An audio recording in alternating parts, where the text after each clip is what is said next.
व्याकरण न्याय के श्रेष्ठ आचार्य नागेश जी में उनकी पत्नी इतनी विदुषी थी कि राजा महाराजा भी उनसे सलाह लेते, और उनसे सलाह लेते तो होता ये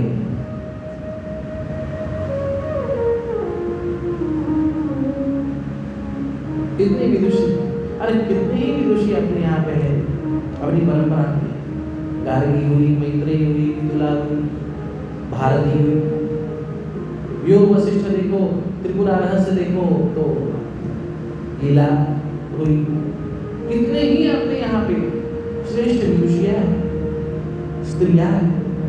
कल अपने को जल्दी जल्दी विवाह तक पहुंचना है, इसलिए हमने देखा नहीं। शिव पुराण में वर्णन है, नारद जी जब हाथ देखने आए ना उसके बाद का कि माता पार्वती का विद्याध्ययन हुआ घर पे, और हमारे यहाँ क्या सिखाया जाता है अंग्रेजों की किताबों में, आधुनिक इतिहासों में, कि स्त्रियों को तो शिक्षा का अधिकार ही नहीं था, उन्हें सिखाया ही नहीं जाता था। माता सीता हो, माता पार्वती, इनके सबके चरित्र में ये बात आती है कि वह जो है कन्या होने के बावजूद उन्हें जो है शिक्षा की व्यवस्था कराई जाती थी। बस इतना फर्क था कि उन्हें अध्ययन के लिए प्रायः बाहर नहीं भेजा जाता, उन्हें अध्ययन के लिए पुरुषों के साथ, लड़कों के साथ नहीं कराया जाता, उनका अध्ययन, उनकी शिक्षा व्यवस्था अलग होती थी। शुरू में भी, अब यहाँ प्रौढ़ लोग बैठे हैं, आपके बचपन में भी वैसे ही होता था। लड़कियों की जो है शिक्षा व्यवस्था स्कूलों के अलग होती थी, लड़कों की क्लासरूम अलग होती है, होता था कि नहीं होता? हाँ ऐसे ही। पर इसका मतलब ये थोड़ी ना कि शिक्षा का अधिकार नहीं, तोड़ मरोड़ के हमारा इतिहास हमें गलत सिखाया गया, और एक झूठ 100 बार बोलने के बाद हमें भी वो सत्य लगने लग गया, और हम भी पागलों की तरह जो अंग्रेजों का है वो अच्छा है, जो बाहर का है, जो यूरोप का है, जो वेस्टर्न है वो अच्छा है, और अपनी देश की परंपरा त्याग है। ऐसा जो है ब्राह्मण कुविचार, दूषित विचार, अज्ञानी विचार हमने हमारे मन में लाया। याद रखना, स्त्रियों को भी शिक्षा का परिपूर्ण अधिकार नहीं, वो भी कर्तव्य होता था। शिव पुराण में स्वयं इस बात का वर्णन आया कि माता पार्वती यह शिक्षा ग्रहण करती है, स्वयं जगत जननी है, स्वयं विद्या समस्ता स्तवती विवेदा स्त्रियः समस्ता सकला जगत् त्वयैकया पूरितमम्बैत काके स्तुतिस्तव्यतरावरु। स्वयं विद्या रूपी, स्वयं बुद्धि रूपी है, फिर भी शिक्षा ग्रहण करती है। या देवी सर्वभूतेषु बुद्धिरूपेण संस्थिता नमस्तस्यै नमस्तस्यै नमस्तस्यै नमो नमः। बुद्धि रूपा है, विद्या रूपा है, फिर भी ज्ञान ग्रहण करती है। अब ये तो पूर्व युग की बात, ये जो अभी जितना बता रहे हैं ये तो कलयुग की बात। वाचस्पति मिश्र हो गए, ये नागेश भट्ट जी हो गए, इनकी पत्नी राजा को भी उपदेश कर सके, इतनी स्वयं विदुषी थी, इतनी स्वयं ज्ञानी थी। अच्छा, उनका भी जो है ना जीवन पटल पाटन में चला गया, ना कोई बाल बच्चा, कुछ नहीं हुआ। उसने भी कहा ना अपना नाम कैसे हमारा, अपना नाम कैसे आगे चले। उन्होंने 2 ग्रंथ अपने जीवन में लिखे और कहा अमूल्य ग्रंथ है, जो पढ़ते हैं उन्हें उनका महत्व पता है। अरे विश्व के वैज्ञानिक बड़े बड़े, वह अपना व्याकरण शास्त्र हो, न्याय शास्त्र हो, तर्क शास्त्र हो, वैदिक गणित हो, संख्या शास्त्र हो, इनका अध्ययन करके रिसर्च कर रहे हैं। जर्मनी हो, फ्रांस हो, यूरोप हो, हमने स्वयं ये अनुसंधान होते हुए देखे। हमें भले ही उसकी गंभीरता ना हो, पर हमारे दर्शन गंभीरता, उसका डंका पूरे विश्व में नहीं आता है। उन्होंने 2 अमूल्य ग्रंथ लिखे, एक शब्दकोश, एक व्याकरण का ग्रंथ लिखा जिसका नाम शब्देन्दु शेखर है, और दूसरा ग्रंथ लिखा न्याय का जिसका नाम मंजूषा। उन्होंने अपने पत्नी से कहा, अरे शब्देन्दु शेखर पुत्रो मंजूषा शैवन्यका, शब्देन्दु शेखर पुत्रो मंजूषा चैव गण्य। शब्देन्दु शेखर ये ग्रंथ ये अपना पुत्र है और मंजूषा नाम का ग्रंथ ये अपनी कन्या है। आज भी ग्रंथ रूप से, विचार रूप से, ज्ञान रूप से, तत्व रूप से, संदेश रूप से वो अमर है। आज हमें भले ही अपने दादा परदादाओं के नाम 8-10 पीढ़ी पहले के नाम पता नहीं होंगे, पर जिन्होंने दिव्य विचार दिया, जिन्होंने दिव्य ज्ञान दिया, जिन्होंने दिव्य संदेश दिया ना, आज भी उनके नाम अमर हैं। कितने सेठ हुए जी अपने परंपरा में।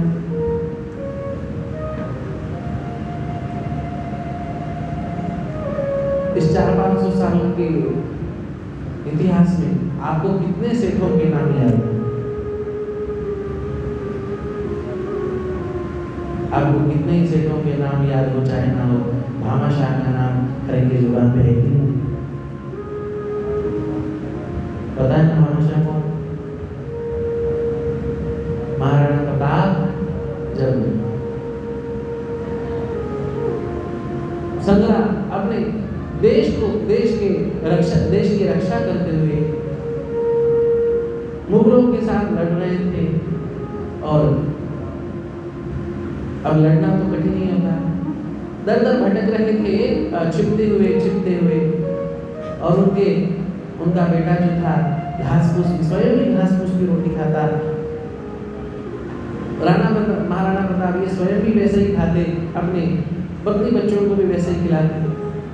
एक बार ये देख के उनका धीरज टूट गया। उन्होंने सोचा चलो ये जो मुगल है इनके साथ जो है समझौता कर लेते। जैसे ही ये मन में विचार आया और उन्होंने वो पत्र लिखने के लिए जो है समझौते का सामने आया, लिखने का विचार हुआ, लिखना तय हुआ। सेठ भामाशाह आए और उन्होंने कहा मेरी सारी संपत्ति आपके लिए अर्पित है, आपके कार्य के लिए अर्पित है, पर पापी मुगलों के साथ समझौता मत कीजिए। मर जाना मंजूर है, भूखे नंगे रहना मंजूर है, पर पापी उनके सामने झुकना मंजूर। ये थी हमारी परंपरा। हमारे प्राचीन काल के वैश्य श्रेष्ठ थे, इसलिए सेठ थे। सेठ शब्द ये श्रेष्ठ शब्द का अपभ्रंश है। तो जीवन में श्रेष्ठ थे वो सेठ होते, ये तो बाकी बनी है।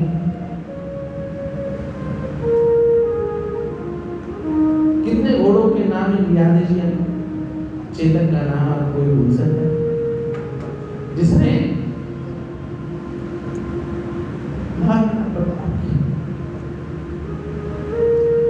स्वयं अपने चाहते हैं।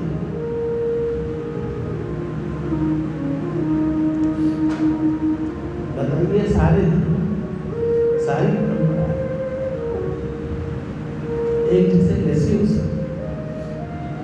नमः शिवाय, नमः शिवाय, हर हर भोले, नमः शिवाय, नमः शिवाय, नमः शिवाय, हर हर भोले, नमः शिवाय, नमः शिवाय, नमः शिवाय, हर हर भोले, नमः शिवाय, नमः शिवाय, नमः शिवाय, हर हर भोले, नमः शिवाय, नमः शिवाय, नमः शिवाय, हर हर भोले, नमः शिवाय, नमः शिवाय, नमः शिवाय, हर हर भोले, नमः शिवाय। अपना देश भोगियों का देश नहीं, अपना देश त्यागियों का देश। विश्व के किसी परंपरा की तुलना अपने भारतीय परंपरा से नहीं हो सकती, याद रखना। इसलिए इस पश्चिमी इस विदेशी सभ्यता को देखते हुए अपना जीवन बर्बाद करना बंद करो। अपने अपने प्राचीन इतिहास को याद करो और उनके अनुसार जीवन जीना प्रारंभ करो।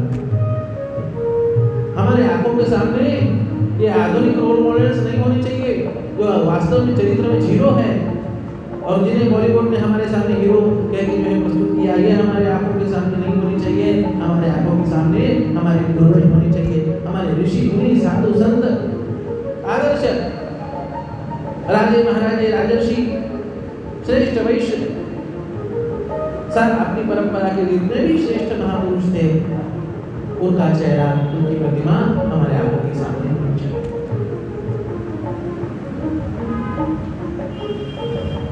उसी काल में अंग्रेजों के खिलाफ लड़ते हुए अरे विश्व में ऐसी कोई महिला योद्धा नहीं हुई जैसे झांसी की रानी महालक्ष्मी बाई। अब ये तो आधुनिक काल का इतिहास है। अंग्रेजों के समय वह पढ़ी लिखी भी थी और इतनी पढ़ी लिखी थी केवल किताबी पढ़ाई नहीं पढ़ी, युद्ध की कला भी पढ़ी। अरे जितने मंदिर पापी मुगलों ने औरंगजेब ने तोड़े उतने सारे मंदिर खड़े करने वाली एक महिला थी जिसका नाम अहिल्याबाई होलकर था। 12 ज्योतिर्लिंगों के मंदिर, काशी विश्वनाथ का मंदिर हो, चाहे आज घोड़ा है, गाड़ी है, यंत्र है, सब कुछ इलेक्ट्रिक है, सब कुछ पेट्रोल पे चलता है। उस समय न यातायात के साधन थे न कुछ था। केदारनाथ से लेकर कन्याकुमारी तक आप देखेंगे अहिल्याबाई होलकर द्वारा किए गए जीर्णोद्धार आज भी आपको प्राप्त होते हैं। सोचिए उस समय जब कुछ यांत्रिकीकरण नहीं था, बर्फों में किस प्रकार से यातायात हुआ होगा, किस प्रकार से पत्थर पहुंचाए गए होंगे, किस प्रकार से कार्य किया गया होगा। ये खड़ी करने वाली स्त्री थी। क्यों? वो शिक्षित थी, वो सुयोग्य थी, इतना महान कार्य करने वाली स्त्री है। हमारे देश के प्रधानमंत्री जहाँ से सांसद है, उस काशी नगरी में जब विश्वनाथ कॉरिडोर का निर्माण हुआ ना, उस महान साध्वी महिला अहिल्याबाई होलकर का जो है पुतला मोदी जी ने बिठाया। सैकड़ों नहीं हजारों मंदिरों का जीर्णोद्धार किया। अपने देश के, अपने धर्म की संरक्षा, अपने धर्म को संरक्षित करने का कार्य करने वाली ये महान महिला है। हमारे आंखों के सामने इनके रोल मॉडल होने चाहिए। हमारे आंखों के सामने ये आदर्श हो, ये हमारे हीरो है। होता ये है महिला ये कितनी श्रेष्ठ थी, सारे के सारे श्रेष्ठ गुण ये इस जिनका मूल स्रोत है ना, वो मूल स्रोत जिनका है उनका नाम माता पार्वती है। पार्वती माता ऋषियों को ये समझाती है, ऋषियों आप शिव जी में दोष देख रहे हैं, अरे ये तुच्छ प्राकृतिक चीजें हैं, इससे ऊपर उठ के जो है सोचें। माता पार्वती ये शिक्षा ऋषियों को नहीं देती, केवल ये हम आपको दे रहे हैं। ऋषि निमित्त है, होता ये है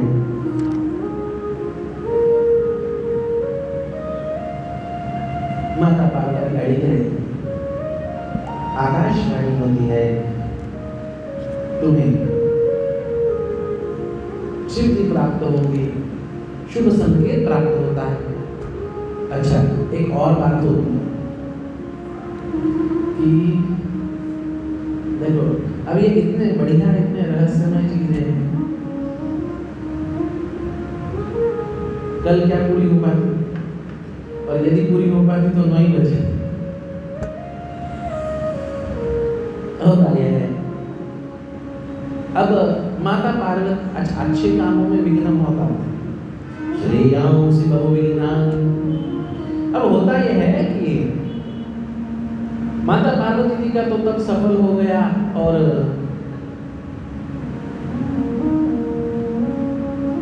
शिव जी किस प्रकार से माता पार्वती के समक्ष प्रकट होते हैं, हमने कल देखा। एक बटुक के रूप में आते हैं और शिव जी की निंदा शुरू कर देते हैं। ये शिव जी की स्टाइल है।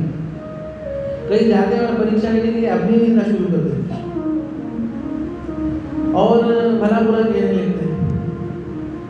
ये कहाँ से आया है बटुक? क्रोध से जो है पीछे जा रही थी, हाथ पकड़ लेता है इसकी ये हिम्मत, बस जा रही हो हाथ पकड़ा, गुस्से से पीछे रहती है, न बटुक है न कुछ है। भगवान शिव शंभु वहाँ पे उपस्थित है। भक्तवत्सल भगवान की जय। आगे जाने के लिए पैर उठाया है, अब आगे जाए या पीछे जाए इस सोच में पैर जो है ऊपर सकुचा जाती है, शर्मा जाती है। शिव जी प्रसन्न होते हैं, मेरी प्राप्ति के लिए तपस्या की ना, चलो पार्वती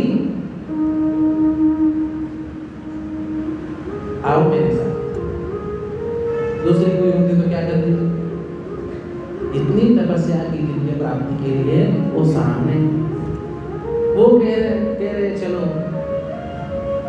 विवेकी स्त्री, विवेकी नारी, विवेकी पुरुष, विवेकी जीव कैसा होता है देखिए। वो सीधा कहती है शिव जी आप मेरे इष्ट हैं, आप मेरे प्राणानाथ है, आप मेरे प्राण है, आप मेरे जीवन धन सर्वस्व है। पर बड़े को चाहिए ना कि वो समाज के लिए आदर्श निर्माण करें, और इसलिए आपको चाहिए कि आप इस प्रकार से मुझे न ले जाए, आप मेरे माता पिताजी के पास जाए, आप मेरे माता पिताजी के पास जाके आप उनके पास मेरी याचना करें, मेरा हाथ मांगे, और फिर जो है फिर मैं आपके साथ मांगूंगी। देखो आदर्श क्या होता है? आदर्श स्त्री, मर्यादित स्त्री, मर्यादित, देखो जगत में पूजा इनकी होती, जगत में आदर्श इनका माना जाता है। नहीं कोई रोकने वाला कौन था? समर्थ को नहीं दोष गुसाई, रवि पावक सुर सरीना। समर्थ को नहीं दोष गुसाई, रवि पावक सुर सरीना। समर्थ पुरुष को कौन सा दोष है? कोई दोष नहीं।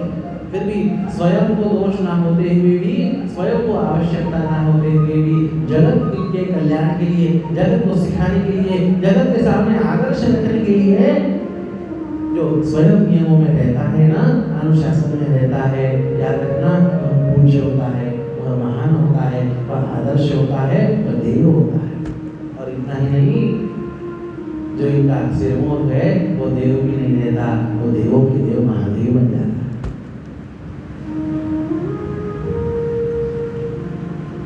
दूसरी कोई होती तो तुरंत के चलो let us live in relationship. Parvati माता कहती नहीं, मेरे पिताजी के पास जाओ, मेरा हाथ मांगो, उनसे बात करो, सारे नियमों का पालन करो, और फिर मेरा ग्रहण करो, मैं तो आपकी हूँ।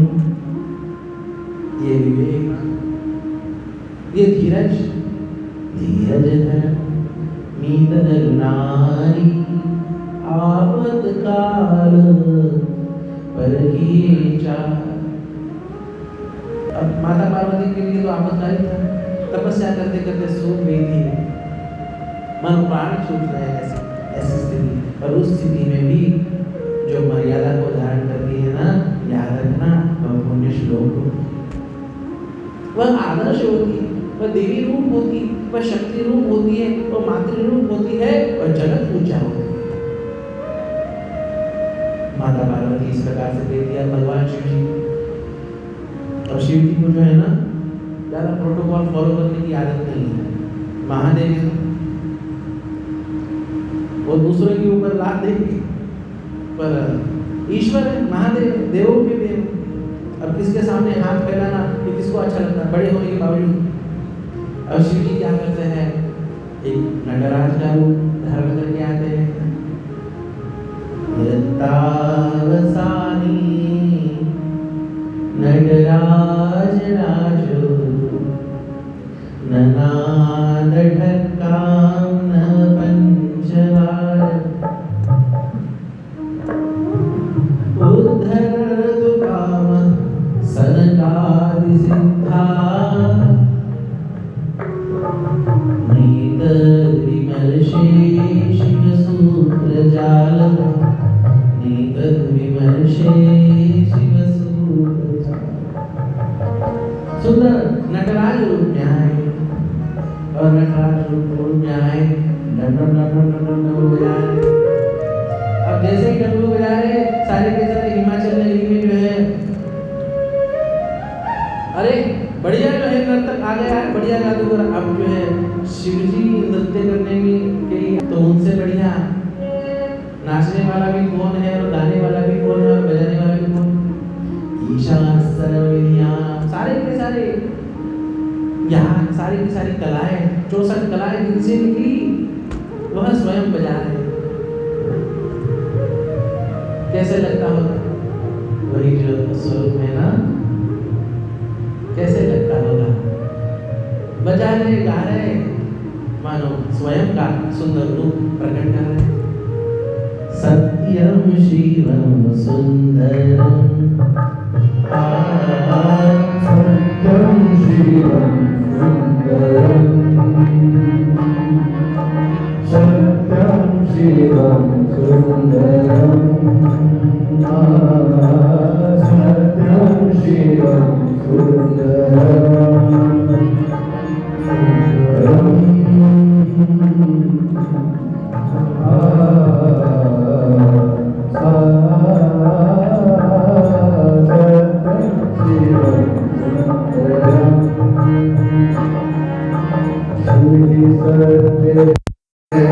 सत्य ही शिव है, शिव ही सुंदर है।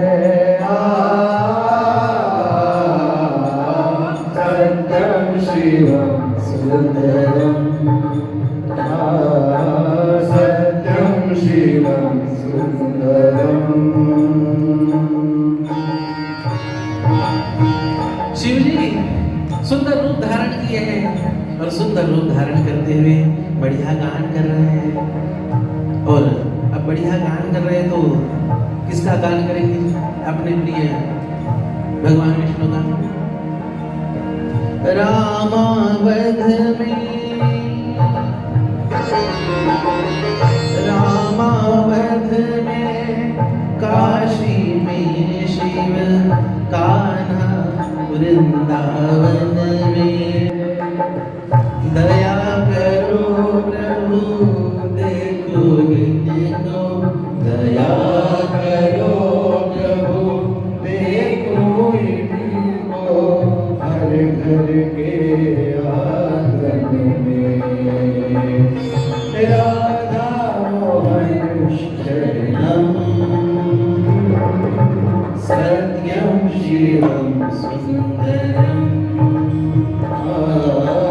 सत्यम शिवम सुंदरम, सुंदरम।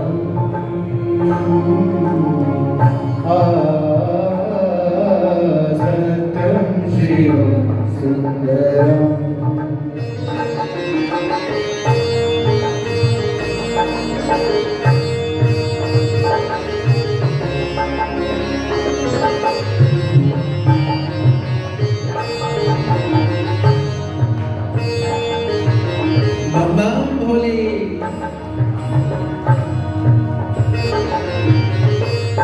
एक सूर्य है,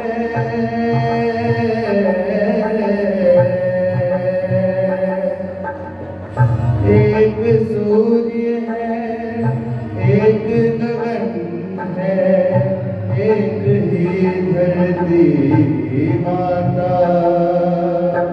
दया करो प्रभु एक बने सब, दया करो प्रभु एक बने सब, सबका एक सिधाता। राधा मोहन शरणम, सत्यम शिवम सुंदरम, सत्यम शिवम सुंदरम, सुंदरम।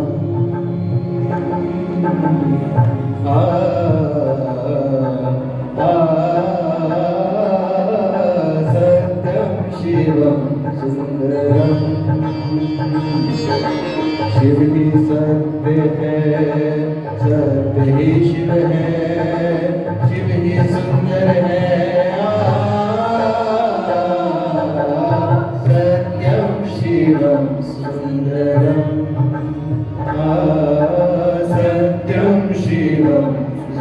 सुंदरेश्वर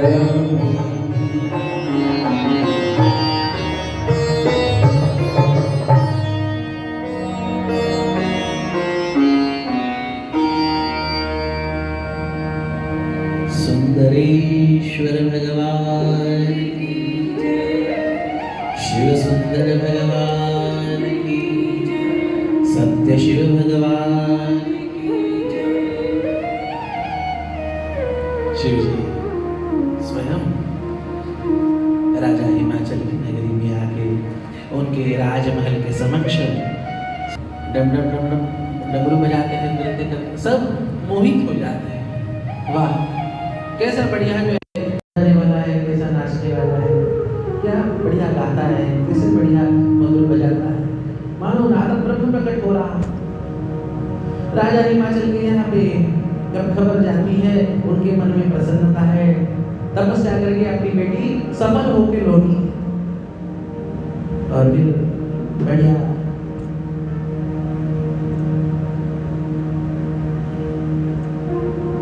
आनंद है, बुलाते हैं, बढ़िया नृत्य देखते हैं, गायन सुनते हैं, प्रसन्न होते हैं, पूछते हैं क्या चाहिए। अब क्या चाहिए तो फिर वो कहते हैं तुम्हारे बेटी का हाथ।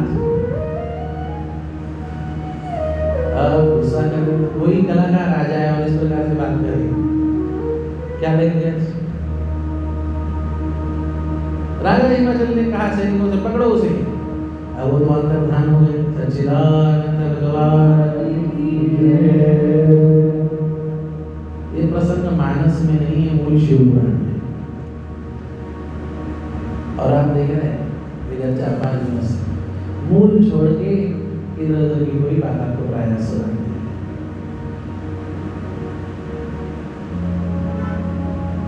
और मूल में इतना आनंद है महाराज, कहाँ इससे बाहर जाए।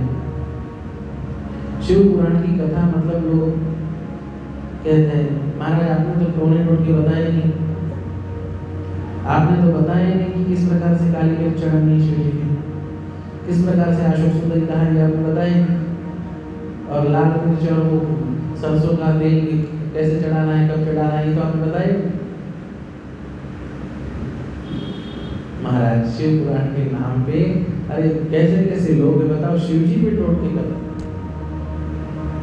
शिव जी पे मिर्च चढ़ा है, ये शिव पुराण में लिखा है। इसलिए जिसे शिव पुराण का आयोजन कराना हो ना, जिसे शिव पुराण को वास्तव में जानना हो, वो पहले गीता प्रेस द्वारा जो है लिखित संक्षिप्त शिव पुराण को एक बार पढ़ ली। मूल में क्या लिखा है, शिव पुराण सामने रख ली और लाल किताब, काली किताब, पता हरी किताब, पता नहीं कहाँ से टोने टोट के ले लेता शिव पुराण के नाम। इसलिए प्राय हम संस्कृत श्लोक पढ़ के दिखाते, पढ़ के बोलते हैं, संतों की वाणी पढ़ के बोलते हैं, शास्त्रों की वाणी के अलावा, संतों की वाणी के अलावा हम उससे बाहर न जाए, यह हमारा प्रयास होता है। आपको शुद्ध 24 कैरेट सोना परोसे, यह हमारा प्रयास होता है। आपको शेरनी का दूध परोसे, यह हमारा प्रयास होता है। आप कितना ले पाओ, आप कितना बचा पाओ पता नहीं, हम ये सोचते हैं। जब यहाँ के लिए हमने हाँ करी ना, तो हमने ये सोचा कि हम लोगों को सुनाने के भाव से नहीं हम आए, हम बाकी बिहारी लाल को सुनाने के भाव से। यहाँ से यदि हम गलत शब्द बोलते हैं, आपको तो कुछ समझ में नहीं आएगा, और बाकी बिहारी हमारे नाराज हो जाते। ये हम कह रहे उनकी प्रसन्नता की, हमें तो भागवत जी कहने की इच्छा थी, पर उन्होंने कहा नहीं, मेरी कथा तो कहते रहते हो, मेरे लिए महादेव की बताएगा। ओ शंकर भगवान की जय। शिव जी बढ़िया नटराज रूप धारण करते हैं और इस प्रकार से कि तुम्हारे बेटी का हाथ चाहिए, वो सैनिक पकड़ने के लिए भेजते, शिव जी अंतर्धान हो जाते हैं। अच्छा, फिर और शिव जी रात में जो है फिर माता पार्वती के सपने में आते हैं। तुमने जो शर्त रखी थी ना हाथ मांगने की, वो मैंने मांगा है। माता पार्वती की ऐसे थोड़ी ना कहा था मैंने, एक तरीका थोड़ी ना होता हाथ मांगने का, भेज बदल के आ जाओ और फिर क्या, अब शिव जी स्वयं उन्हें संकोच होता है, महादेव है, ईश्वर है। अब ऋषियों को भेजते हैं अपनी तरफ से, देवताओं को भेजते हैं और वो जाके बात पक्की कर देते हैं।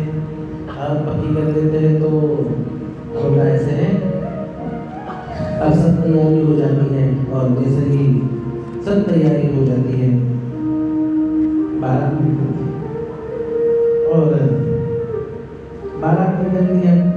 देवताओं की तो बारात बढ़िया है, पर शिव जी सोचते हैं अरे जिन्हें हमेशा सम्मान मिलता है उनकी तो ठीक ही बात है, पर जिन्हें कोई सम्मानजनक स्थान नहीं मिलता, जिन्हें कभी किसी शुभ कार्य में बुलाया नहीं जाता, ऐसों को यदि हम नहीं बुलाए तो कौन बुलाए। अच्छा, बाकी सारे भूत प्रेत पिशाच इन्हें भी आशा थी। किससे आशा होती है? जो समर्थ होता है ना, उससे आशा होती है। महाकाल महाकाल महाकाल महाकाल चटाने कैलाशी वाले, तू न संभाले तो हमें कौन संभाले, तू न संभाले तो हमें कौन संभाले। सारे भूत प्रेत पिशाच ये सोच रहे हैं, मतलब देवताओं को बुलाया जाता है, ऋषि मुनियों को बुलाया जाता है, साधु संतों को बुलाया जाता है, सबको बुलाया जाता है, अरे हमें भी बुलाने वाला कोई है कि नहीं? और यदि आप हमें यदि उपेक्षा कर देंगे तो मौलाना संभाले, न संभाले तो हमें कौन संभाले, तू न संभाले तो हमें कौन संभाले, तू न संभाले तो हमें कौन संभाले, तू न संभाले तो हमें कौन संभाले, तू न संभाले तो हमें कौन संभाले, तू न संभाले तो हमें कौन संभाले। महाकाल महाकाल जगाने काशी वाले, तू न संभाले तो हमें कौन संभाले, तू न संभाले तो हमें कौन संभाले।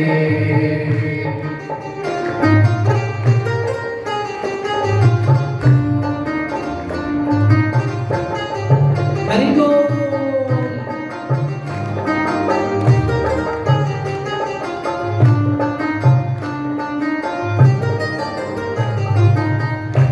जिसका न कोई